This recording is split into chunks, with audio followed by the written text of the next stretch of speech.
guys, welcome back to the channel where Aussie Couple reacts. He's Brett. I'm Bianca. I don't think you should talk to him. I don't even have to do anything. I'll just sit here and... He just shows up. I've got to do the lot. I'll sit here and be stunning. So today we're doing a bit of George Carlin, which has been much requested. This is his abortion bit, which may not be funny to some people, but... I don't know if I've ever seen any of his You would have stuff. seen him in movies. Okay. Because he's been in a lot of movies I don't know as if well. I've ever seen him stand up then. Yeah, but obviously that's what he was known for before he became an actor. So All right then. he's, you've definitely seen movies. Okay. But, yeah. So don't forget to like and subscribe, of course, if you haven't already. Because, just And hit the little belly thing. Yes. Apparently that tells you when we've got a new video up. do that. Somebody must have done it because as soon as we put a video up, we just get like 20 views like straight away. So One of them's me. yeah, probably. All right, let's have a look at this. But let's get back to this abortion shit. Now, is a fetus a human being? This seems to be the central question. Well, if a fetus is a human being, how come the census doesn't count them? If a fetus is a human being, how come when there's a miscarriage they don't have a funeral? If a fetus is a human being, how come people say we have 2 children and 1 on the way instead of saying we have 3 children? People say life begins at conception. I say life began about 1 billion years ago, and it's a continuous process. Continuous, just keeps rolling along. Rolling along. I say, you know something? Listen, you can go back further than that. What about the carbon atoms? Huh? Human life could not exist without carbon. So is it just possible that maybe we shouldn't be burning all this coal? Just looking for a little consistency here in these anti-abortion arguments. See, the really hardcore people will tell you life begins at fertilization. Fertilization when the sperm fertilizes the egg, which is usually a few moments after the man says, gee, honey, I was going to pull out, but the phone rang and it startled me.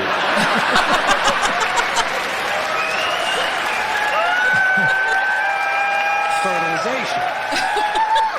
But even after the egg is fertilized, it's still 6 or 7 days before it reaches the uterus and pregnancy begins. And not every egg makes it that far. 80% of a woman's fertilized eggs are rinsed and flushed out of her body once a month during those delightful few days she has. They wind up on sanitary napkins, and yet they are fertilized eggs. So basically what these anti-abortion people are telling us is that any woman who's had more than 1 period is a serial killer.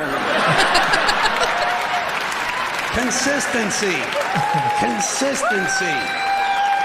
Hey, if they really want to get serious, what about all the sperm that are wasted when the state executes a condemned man and one of these pro-life guys who's watching comes in his pants, huh? Here's a guy standing over there with his jockey shorts full of little Vinnies and Debbies, and nobody's saying a word to the guy. Not every ejaculation deserves a name.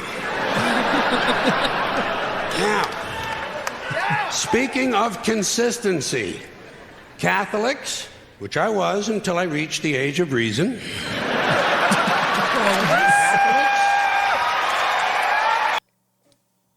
We're recovering Catholics. We are. We both started out as Catholics until we kind of wake up to ourselves. We grew up. Yeah. And had a child of our own. And started questioning bullshit. yeah. Anyway. Catholics and other Christians are against abortions, and they're against homosexuals. Well, who has less abortions than homosexuals? Leave these fucking people alone, for Christ's sakes. Here is an entire class of people guaranteed never to have an abortion. And the Catholics and Christians are just tossing them aside. You'd think they'd make natural allies. Go look for consistency in religion. And speaking of my friends, the Catholics, when John Cardinal O'Connor of New York and some of these other cardinals and bishops have experienced their first pregnancies and their first labor pains and they've raised a couple of children on minimum wage, then I'll be glad to hear what they have to say about abortion. I'm sure it'll be interesting. Enlightening, too.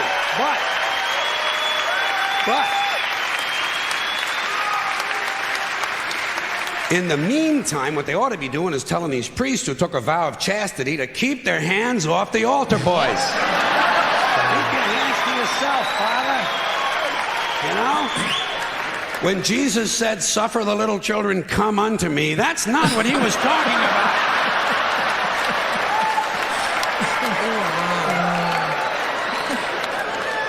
So you know what I tell these anti-abortion people? I say, hey, if you think a fetus is more important than a woman, try getting a fetus to wash the shit stains out of your underwear. For no pay and no pension. I tell them, think of an abortion as term limits. That's all it is. Biological term limits. But you know, the longer you listen to this abortion debate, the more you hear this phrase, sanctity of life. You've heard that, sanctity of life. You believe in it? Personally, I think it's a bunch of shit.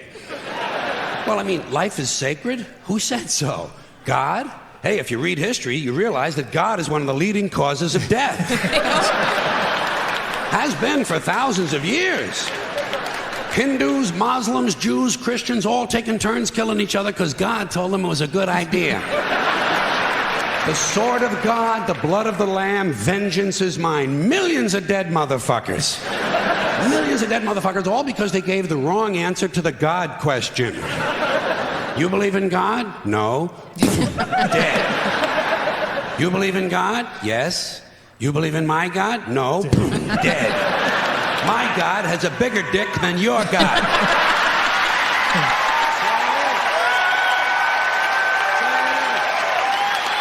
Thousands of years.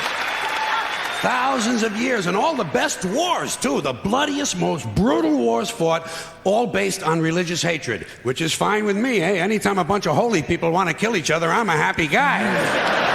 But don't be giving me all this shit about the sanctity of life. I mean, even if there were such a thing, I don't think it's something you can blame on God.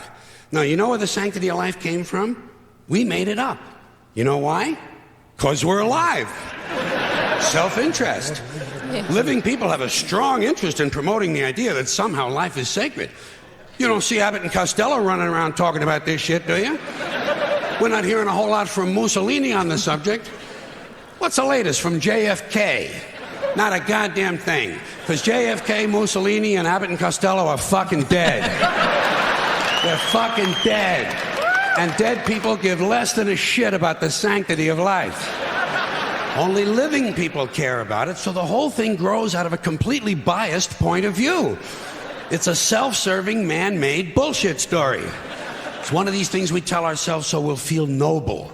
Life is sacred. Makes you feel noble. But let me ask you this. If everything that ever lived is dead, and everything alive is gonna die, where does the sacred part come in? I'm having trouble with that. Because, I mean, even with this stuff we preach about the sanctity of life, we don't practice it. We don't practice it. Look at what we kill. Mosquitoes and flies, because they're pests. Lions and tigers, because it's fun. Chickens and pigs, because we're hungry. Pheasants and quails, because it's fun. And we're hungry. And people, we kill people, because they're pests. And it's fun.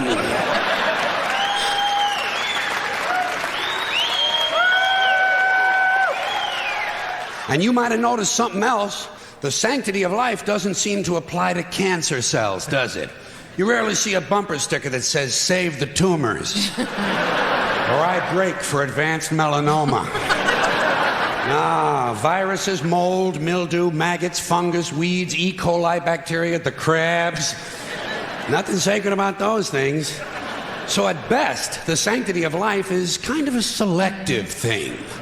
We get to choose which forms of life we feel are sacred, and we get to kill the rest. Pretty neat deal, huh? You know how we got it? We made the whole fucking thing up. Made it up. The same way. Thank you. Another stand-up comedian that's absolutely spot on. Yeah. We'll have to do a couple of ones that George Carlin just does specifically on religion. Okay. Because he's spot on. Well, religion amuses me. Yeah. So It is quite lot. funny sometimes. yeah. I didn't think abortion amused me. Well, I mean, it doesn't amuse me, but no, but it wasn't. The way he's saying it, and the way he's explaining it is, unfortunately, it's true. It's, people are cherry picking the parts of their moral code that they think they like, and the rest they kind of ignore because it doesn't fit their narrative. So it's all yes. Well, it was good for a change, wasn't it? Yeah, it was. Yeah. So we'll do some more George Carlin and probably more Bill Burr. Probably more Bill Burr at some stage, and some more music. Yeah. So we've got a pretty good list of things for music wise. I don't know what we're going to do with that because most of the ones that have been listed I've seen, which is fine because I want you to react to it rather than me. But it's got to be something that's actually going to give you a good reaction. Okay. So, but we'll find some stuff. We will. Yeah, definitely. I think some Nightwish. Righto. Yeah, but you'll be quite surprised. Okay. Yeah. Good all stuff. Right. Yeah. Thanks for joining. Thanks for joining us, guys. Yeah. Muchly appreciated. We'll be back, and we'll see you on the next one. Post another one in a couple of days. Yeah. All right. See ya. See you guys.